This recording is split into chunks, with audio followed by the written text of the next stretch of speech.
बिस्मिल्लाहिर्रहमानिर्रहीम। अस्सलाम वालेकुम नाज़रीन किराम, मैं मरियम शेख। उम्मीद करती हूँ आप सब खैरियत से होंगे।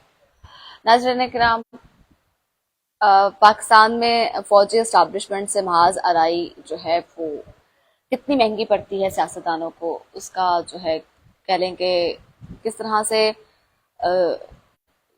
कह लें कि झुकाना पड़ता है आपको ना, एक कर्ज झुकाना पड़ता है आपको किस तरह से उसको फेस करना पड़ता है, ये अल्फाज में कहना जो है वो बहुत कम होगा। जनाब, सियासी रहनुमाओं के इक़्तिदार से बेदखली का ये बाइस बनती है या नहीं, और बनती है तो कैसे बनती है, आज इस पे बात करते हैं।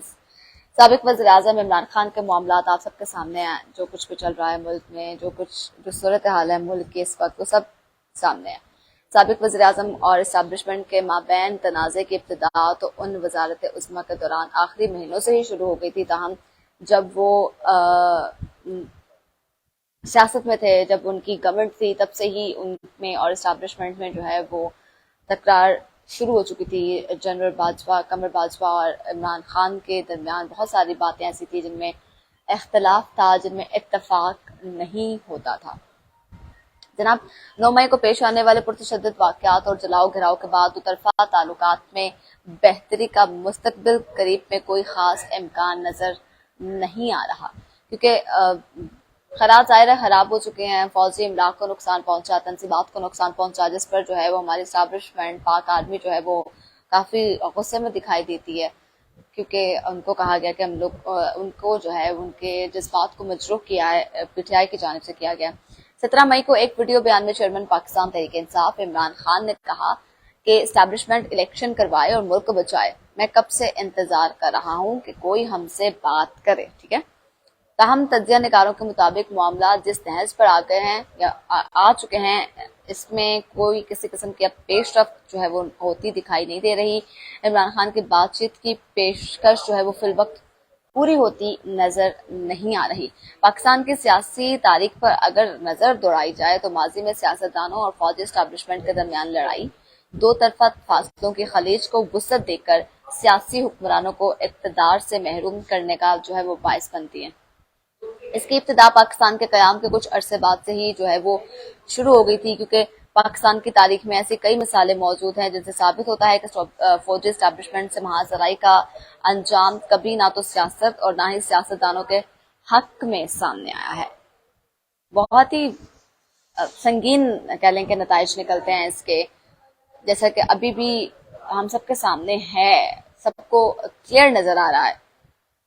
खैर, अब हालात को कंट्रोल कैसे करना है, हालात को कंट्रोल कैसे करना है, ये देखना बाकी है कि क्या वाकई अब इमरान खान की एस्टैब्लिशमेंट के साथ जो है वो बनेगी दोबारा से। क्या एस्टैब्लिशमेंट इमरान खान के साथ हाथ बढ़ाएगी या एस्टैब्लिशमेंट इमरान खान के हक में जो है वो आवाज उठाएगी, क्योंकि जिस तरह से 9 मई को जो कुछ भी हुआ, इस पर मुस्लिम लीग नून का एक एक वजीर, एक एक नुमाइंदा, एक एक रहनुमा आके प्रेस कॉन्फ्रेंस कर रहा है। बाकायदा तौर पे कहा जा रहा है कि जनाब इस तरह से नहीं होना चाहिए था, और हम लोग खुद भी कह रहे हैं कि वाकई इस तरह से नहीं होना चाहिए था। ये जो भी हुआ बहुत गलत हुआ, इस तरह से कभी नहीं होना चाहिए था। जनाब, मैं आपको यहाँ पे मजे की बात बताऊं कि सिकंदर मिर्जा के साथ क्या हुआ था। सिकंदर मिर्जा के साथ क्या हुआ था, क़याम निज़ामी अपनी किताब में लिखते हैं कि मिलिट्री जो होती है, इंटेलिजेंस ने सैयद अमजद अली और सिकंदर मिर्जा के दरमियान टेलीफोन बातचीत सुनी। सैयद अमजद अली के बेटे की शादी सिकंदर मिर्जा की बेटी से होना थी। सैयद अमजद अली ने शादी की तारीख मुकर्रर करने को कहा तो सिकंदर मिर्जा ने जवाब दिया कि वो अगले चंद दिन बहुत मसरूफ हैं, हालात मामूल पर आएंगे तो तारीख मुकर्रर हो जाएगी। कहा जाता है कि अमजद अली ने कहा कि हालात मामूल पर आने में काफी वक्त लगेगा, तो सिकंदर मिर्जा ने जवाब दिया कि चंद दिन में मैं अयूब खान को सीधा कर दूंगा। ये मैं नहीं कह रही, ये मैं आपको हिस्ट्री सुना रही हूँ तो जो कुछ होता आया है। आगे चलकर लिखते हैं कि अयूब खान को टेलीफोन पर होने वाली इस बातचीत से आगाह कर दिया गया, लेकिन इस पर 27 अक्टूबर तक कोई कार्रवाई ना की गई, ठीक है, क्योंकि अमरीकी सेक्रेटरी दफा ने पाकिस्तान की फौजी इमदाद की जरूरियात पर मुज़ाकरात के लिए पाकिस्तान आना था। 27 अक्टूबर को अमरीकी सेक्रेटरी के दौरे के अख्ताम के बाद यहिया खान और इनकी टीम ने अपने एक्शन प्लान के दूसरे हिस्से पर कार्रवाई शुरू कर दी, जिसके नतीजे में अयूब खान ने रात 10 बजे सिकंदर मिर्जा को सदारत से अलग कर दिया। ये पहला केस। दूसरा, जनाब मार्शल लॉ को दफन करने वाला कैसे मार्शल लॉ का निशाना बन गया। ये दूसरा टॉपिक मैं आपके साथ शेयर करूं कि एम ए चौधरी जो हैं वो अपनी किताब में लिखते हैं मार्शल लॉ का सियासी अंदाज, उनकी किताब का नाम है। उसमें वो लिखते हैं कि पाकिस्तान के मुंतखब वज़ीर आज़म जुल्फ़िकार अली भुट्टो को ने आइन को तशकील देने के सिलसिले में एक दफा ये दावा किया था कि वो इस मुल्क में मार्शल लॉ को हमेशा के लिए दफन कर देंगे। ये वक्त की कितनी बड़ी सितम ज़रफ़ी कि मार्शल लॉ ही हुकूमत ने इन्हें फांसी दी और दफन कर दिया। तज्ज़ियाकारों के मुताबिक पाकिस्तान की सियासी तारीख में एस्टैब्लिशमेंट और सियासी हुक्मरानों के लिए अच्छा नहीं रहा। जुल्फ़िकार अली भुट्टो या जुनेजो, मियां नवाज शरीफ हो या बेनज़ीर और यूसुफ रज़ा गिलानी हो या फिर इमरान खान, जुल्फ़िकार अली भुट्टो फौज और ब्यूरोक्रेसी में इस्लाहात के खैरख्वाह थे। जमहूरी बालादस्ती को कायम रखना चाहते थे। उन्होंने इक़्तिदार संभालते ही कई आला दर्जे के फौजी अफसरान को मुलाजमतों से सबकदोश कर दिया, जिनमें लेफ्टिनेंट गुल हसन खान भी शामिल थे। इस तरह अफवाज के चीफ्स के ओहदे की मुद्दत भी 1 साल कम कर दी गई। जबकि 1972 में फेडरल सिक्योरिटी फोर्स यानी कि FSF का कयाम भी अमल में लाया गया। डॉक्टर मोहम्मद आजम चौधरी ने अपनी किताब पाकिस्तान का आइन में लिखा कि FSF के कयाम से फौजी अफसरान चौंकने लगे। ठीक है, चौंकने लगे। इन्हें पेशावराना रिवायती फौज की जगह अवामी फौज का वो नारा याद आने लगा जो भुट्टो ने बहुत पहले अपनी सियासी तहरीक के दौरान लगाया था। जनरल ज़िया ने बरसर इक़्तिदार आकर अपने अवलिन इक़दामात के तहत FSF को तोड़ दिया। सियासी तज्ज़ियाकार डॉक्टर रसूल बख्श रईस FSF को फौज के मतवाजी फौज नहीं मानते। इनके मुताबिक FSF फौज के मतवाजी फौज न थी, बल्कि ये सिर्फ भुट्टो के सियासी मुखालिफिन को काबू करने के लिए बनाई गई थी। इस फोर्स में ज्यादातर पीपल्स पार्टी के अपने वर्कर्स थे, जिनका काम भुट्टो के मुखालिफ को डराना, धमकाना और काबू में रखना था। जबकि भुट्टो की जानिब से 43 यानी कि 43 फौजी अफसरों की सबकदोशी के तनाज़े में अपनी किताब पाकिस्तान में जमहूरियत और गवर्नर्स में लिखते हैं, ये फौज पर सिविलियन बालादस्ती के कयाम की जानिब से बहुत वाज़ेह इशारा था। आइन के आर्टिकल 271 में किसी भी मुमकिन फौजी मुदाखलत या फौज की तरफ से इक़्तिदार पर कब्जा करने के अमल की हौसला शिकनी के लिए मौत की सजा तजवीज़ की गई।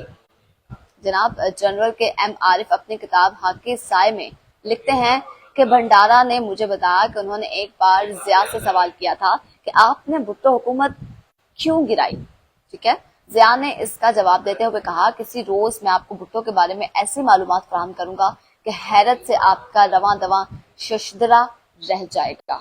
ठीक है, ज़िया ने भंडारा को बताया कि मुझे पाकिस्तान आर्मी की शिकस्त और रिखत कबूल नहीं। ज़िया जुनेजो की सादा लोही भी बर्दाश्त ना कर सके। जनरल ज़िया ने 1985 यानी कि 1985 में गैर जमातों बुनियादों पर इंतखाबात करवाए। गैर जमातें जो होती हैं उनकी बुनियादों पर इंतखाबात करवाए। जबकि इलेक्शन के बाद वज़ीर आज़म के तौर पर मोहम्मद खान जुनेजो का इंतखाब अमल में आया और बेशतर मुअर्रिखीन के मुताबिक इस इंतखाब की बुनियादी वजह जुनेजो की सादा लोही करार दी जाती थी, चूँकि ज़िया किसी ऐसे शख्स को वज़ीर आज़म नहीं बनाना चाहते थे जो बाद में इन हैसियत को किसी तरह चैलेंज करने की कुव्वत ना रखता हो। बड़ी इंफॉर्मेटिव वीडियो है ये।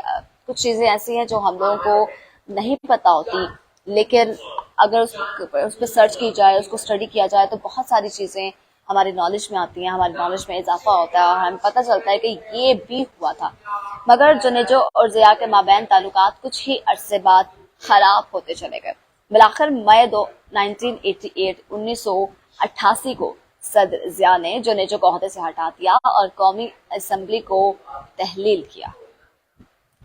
जबकि ताहिर कामरान अपनी किताब में लिखते हैं कि ज़िया की जानिब से जुनेजो को हटाने की वजूहात के पीछे जुनेजो का जनरल ज़िया की ख्वाहिशात के बरक्स जेनेवा मुआहदा जो है उस पर दस्तखत करना और इनकी मजूली का बड़ा सबब बन गया। जबकि रावलपिंडी में ओजरी कैंप के वाक़े के जिम्मेदार फौजी अफसरों को इल्ज़ाम उन पर ठहराया गया और ज़ियाउल हक और जुनेजो के माबैन इख्तलाफात का ये भी बड़ा सबब था। क्यूम नज़ामी अपनी किताब में लिखते हैं कि फौज सिंध में पनुआकिल और 3 दूसरी जगहों पर छावनियां कायम करना चाहती थी। سندھ کے قوم پرست لیڈر اس کی مخالفت کر رہے تھے۔ جنیجو نے ضیاء کی خواہش کے برعکس چھاؤنی کے قیام کے لیے کھلے عام حمایت سے گریز کر دیا۔ بے نظیر کا دوبارہ اقتدار اور اسٹیبلشمنٹ میں اس کا کیا کردار تھا؟ جناب بے نظیر بھٹو پہلی بار 1988 کے الیکشن میں وزیر اعظم بنی، مگر وہ اپنی مدت اقتدار کو پورا نہ کر سکی۔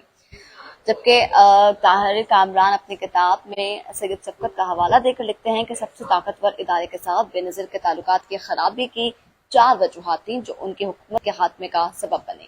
ان میں ایک وجہ یہ تھی کہ 1990 میں بے نظیر نے آرمی کے سلیکشن بورڈ کے معاملات پر اثر انداز ہونے کی کوشش کی، جس نے اونٹ کی پیٹھ پر آخری تنکا دھرنے کا کام سر انجام دیا۔ جناب بہت انفارمیٹیو ویڈیو تھی جو میں نے آپ کے ساتھ شیئر کی، امید کرتی ہوں آپ کو ویڈیو پسند آئی ہوگی۔ اگلی ویڈیو تک کے لیے اپنے میزبان مریم شیخ کو دیجیے اجازت، اللہ نگہبان۔